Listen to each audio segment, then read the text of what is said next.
What's going on, everybody? I'm back. I've been gone for 4 months, and you know what? You're not gonna get an explanation. That was really loud. I'm now realizing. Hold on. You're not gonna get an explanation whatsoever because I said so. And I'm turning it down just a little bit more, just so it might sound better. You're not getting an explanation, and we're just gonna hop straight into this. Benoit Saint-Denis versus Renato Moicano. Breakdown, fight prediction, whatever you want. I don't know. Rather, I don't make the rules, I just follow them. Starting off with Nora Cornell versus Jacqueline Cavalcanti. I watched both of their last fights. They're actually good women's fighters. They're entertaining. I'm picking Jacqueline Cavalcanti. I liked her striking against Nunez. I thought it was crisp. She has good shot selection. I think she's bigger. She's younger. I think she's just got more to give in the game. Nora Cornell beat Melissa Mullins as like a plus 300 underdog, but regardless was still losing that fight until she hit a nasty knee to the body. Just all in all, I just think Jacqueline Cavalcanti's better, more proven, just shown better skills, especially in her last fight against Josiane Nunez, which should have been a unanimous decision. I don't understand how a judge gave it 30-27 Nunez. That's fucking absurd and crazy, and the judging is shit. But I'm picking Jacqueline Cavalcanti by unanimous decision. Next up, Chris Duncan versus Bolagioki. I'm gonna go with Bolagioki. I like him. He's very fast. He's technical. He had a stinker in his last fight though, and I don't. That last fight kind of like worries me because it was a bad one. Not that like he looked bad or anything. It's just like he wasn't outputting much. He was kind of timid on the feet against a guy moving up on short notice. Just not what you want to see. And Chris Duncan isn't that bad of a fighter at all. But the one thing the one thing that makes me pick Bolagioki is just, first off, Chris Duncan, not the fastest guy. He's very like, he hits really hard. I mean, he slept Charlie Campbell. He's cracked some guys before. He just everything he throws has a lot of force and power behind it. I mean, he broke Yanal Ashmuz's arm. I just think that Bolagioki's faster. I think he's going to be more precise than a Yanal Ashmuz. I don't think he's going to be sloppy, and he's got a longer reach too. I think he's much sharper than anyone Chris Duncan's faced, and Chris Duncan just got smoked by Manuel Torres. And we just saw what happened to Manuel Torres in his last fight. Very wild, Dricus du Plessis-like, except it doesn't work at lightweight because these guys are actually good. So I'm going to pick Bolagioki, probably also by unanimous decision. I think he has knockout power. I just don't think he's going to really capitalize on it. So I'm just expecting a unanimous decision victory from Bolagioki. What's up next? Oh, dude, it's the main man. It's the matchup we've all been waiting for. Daniel Perez and Victor Altamirano. The matchup I'm in college now, by the way. And everyone around me is moving stuff at all times. But Daniel Perez and Victor Altamirano. I'm picking Victor Altamirano.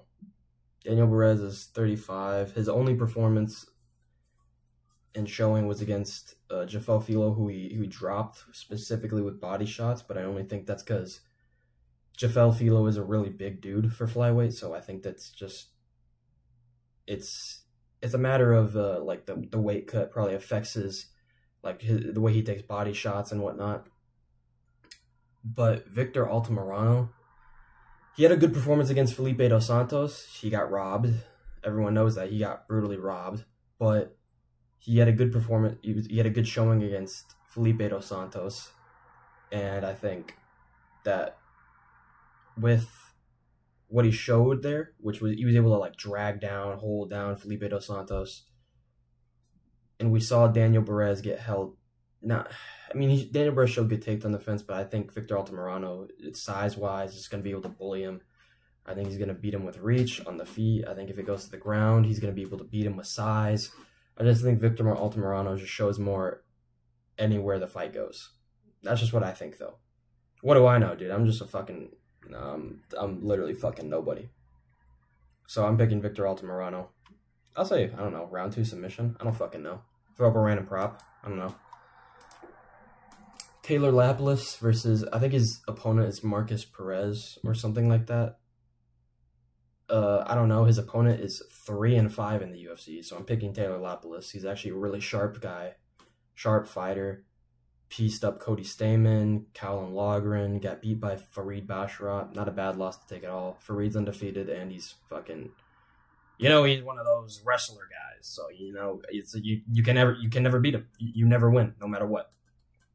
So I'm just gonna take Taylor Lapilus because his opponent is genuinely just terrible.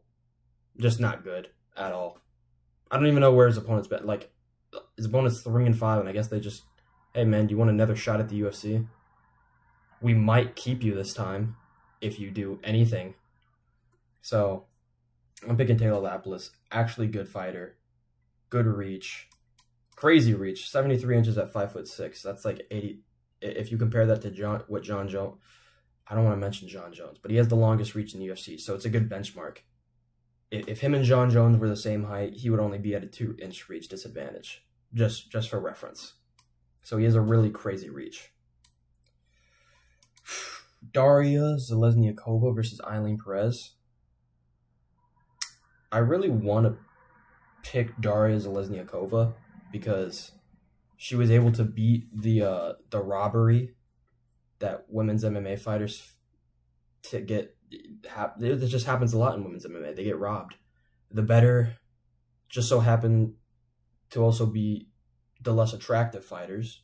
They'll do good in the striking. They'll get held down for a minute at the end of every round, and then they'll somehow lose at 30-27. But I don't think Eileen Perez is like that. I think Eileen Perez can actually hold people down and do good damage. I think she's got good top control. And I think she's just going to kind of like smudge Daria Zelezniakova to a unanimous decision victory. I don't expect to finish, but if she does get a finish, that'd be pretty fucking cool. But I'm picking Eileen Perez. Unanimous decision. I don't know why this is on the prelims. This is kind of a fucking crazy matchup, considering Ludovic Klein's won, like, what, 5 of his last 6 fights? He's 6 fights undefeated. But I'm picking Ludovic Klein, and I think we all know why. I mean, Roosevelt Roberts just got steamrolled by Mateusz Rebecki. Not a bad loss. Let's just admit it. Mateusz Rebecki isn't a bad loss, but we saw what happened in that fight. He got steamrolled, he got taken down, subbed easily. And I think the difference between Ludovic Klein and Mateusz Rebecki is Ludovic Klein has a really good gas tank, and Ludovic Klein has really, really slick striking. So Ludovic Klein by whatever he wants, really. If he takes it to a decision, he's going to win a decision. If he keeps it on the feet, he could knock him out. If he takes it to the ground, he could sub him. So I'm picking Ludovic Klein. Umar Sy versus Da Un Jung. I think we all know who we're picking here. It's Umar Sy. Why? He's fucking giant. He's a fucking freak athlete. 6'4". And if you watch his last fight, dominant wrestling. The guy has power in his hands, popping a shot. It's just like, man, he has a 12% significant strike accuracy. Oh, that's oof. That's actually really funny to see. I don't know why. That's just really funny. That's sure noise. My fault. He cuts a lot of weight. Just not very much that's in his favor. So I'm just going to pick Umar Sy just because I think he's the better guy overall. Stronger, more athletic, and Da Un Jung is on a 3-fight losing streak. I think this is going to be the nail in the coffin for his career. Hate to say it. I like him. I really do, but it just sucks to see it happen. Okay? It's the end of it. It's the end of the line for Da Un Jung. He loses to another smudge grappler. I'm sorry. Do I like Umar Sy's style? No. No. He's kind of a cuck, and I fucking hate that he's just going to lay on top of him to either a decision or he's going to sub him. But that's just the way the world works. Umar Sy by either fucking unanimous decision or fucking round 1 smudge rear naked choke. This just like upsets me. I don't know why. Seeing this upsets me like a lot. Ion Cutelaba versus Ivan Urslan. Can anyone tell me who the fuck this guy is? Who? Like, I want Ion. Like, I'm gonna pick Ion Cutelaba just because I think he's athletic. He shows some good moments at times. I almost want him to lose just because I fucking hate how stupid he fights, and I think it'd be really funny if he lost. But I'm just gonna pick Ion Cutelaba because I know him and I don't know Ivan Urslan. Fares Ziam versus Matt Frevola. I'm going to pick Matt Frevola.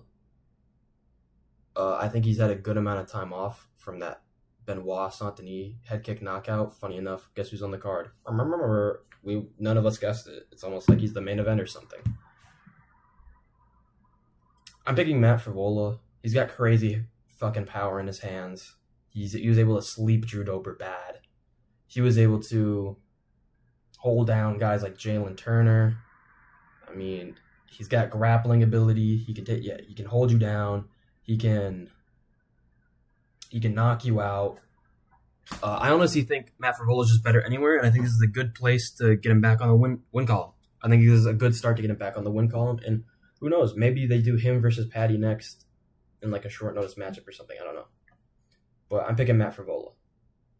Also, Fares Ziam is like tall, frail, skinny, and he looks like he cuts a decent amount of weight too. So I just think that all that combined, his chin's not going to be the greatest, and his like strength in the octagon probably isn't going to be good enough to stop like a Matt Frevola takedown. I mean, Frevola was able to pick up and slam Benoit, who was a big, thick guy for the division, like a really thick and sturdy guy. So I just think I'm just picking Matt Frevola. I'm just going to pick Matt Frevola. Morgan Charrier versus Gabriel Miranda. I'm picking Morgan Charrier. Looking at how Chepe Mariscal has been doing and how good he's been able to perform in these last couple of fights, I just think that with how Morgan Charrier performed against him, yeah, Morgan Charrier is going to fucking beat the shit out of Gabriel Miranda, probably knock him out. Gabriel Miranda got knocked out by Benoit Saint-Denis. I mean, Miranda literally fights once a year. Like, dude, you're 34. Fucking fight every weekend. Like, you have no reason to fight once a year. I don't know why he pulled out against fucking what's his name, Billy Quarantillo. Why? And why did you wait another like 6 months to come back? Unless he had like a terrible injury that I just didn't know about. But Miranda's inactive. He's shown like glimpses, but his only win is Shane Young. I have no reason to pick him over Morgan Charrier. I'm going with Morgan Charrier.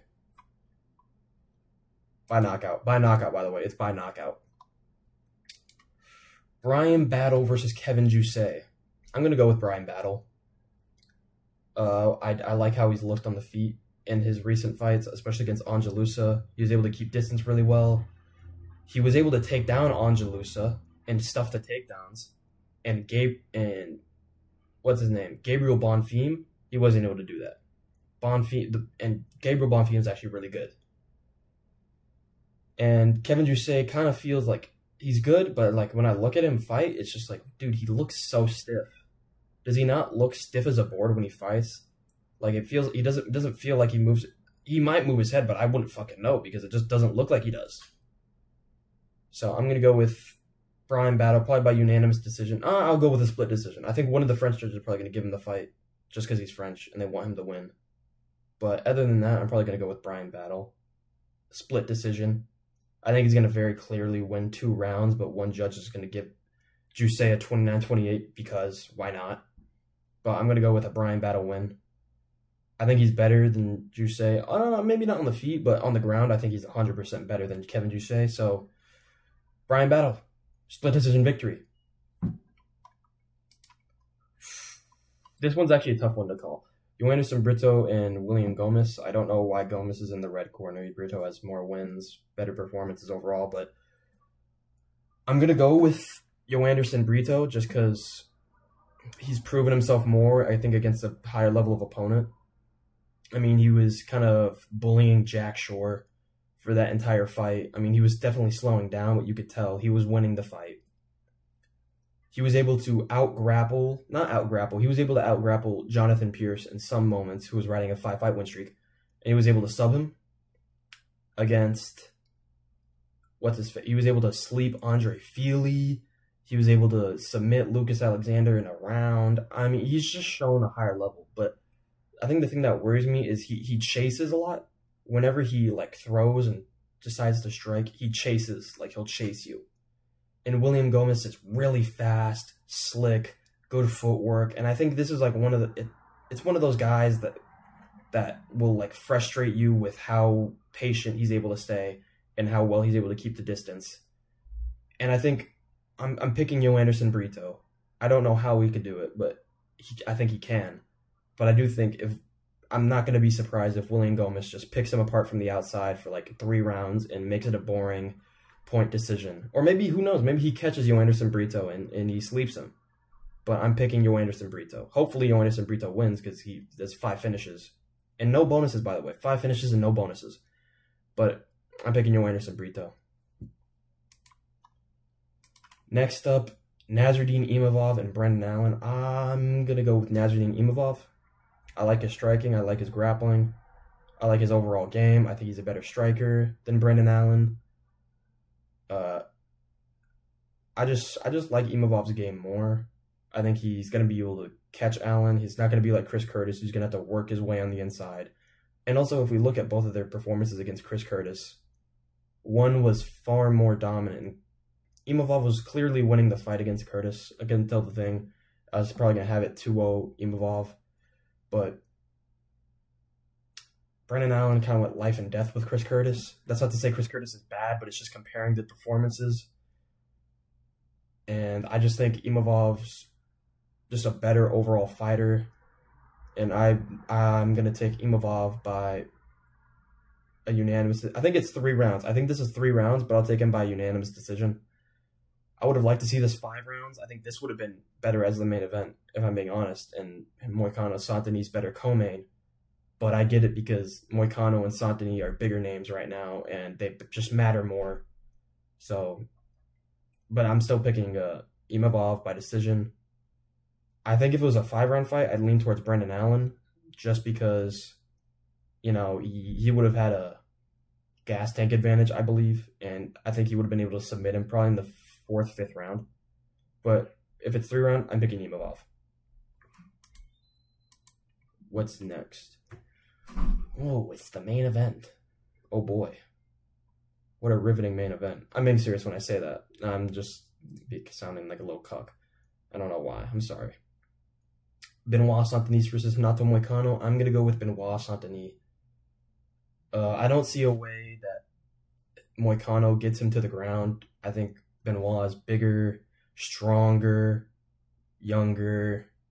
I mean, he's coming off that bad knockout, but Moicano doesn't have crazy power on the feet. He doesn't have like some insane one-punch knockout power, and Benoit usually does have a really good chin, and he usually does show really good cardio as well. So I think Moicano could pull off a submission. I think Benoit's really open for guillotines, we now know. But I think what's going to happen is it's just going to be like, I think it's going to be similar to the Thiago Moises performance where Benoit just goes at him. He just marches forward, smashes the body kicks. Honestly, here's what I think.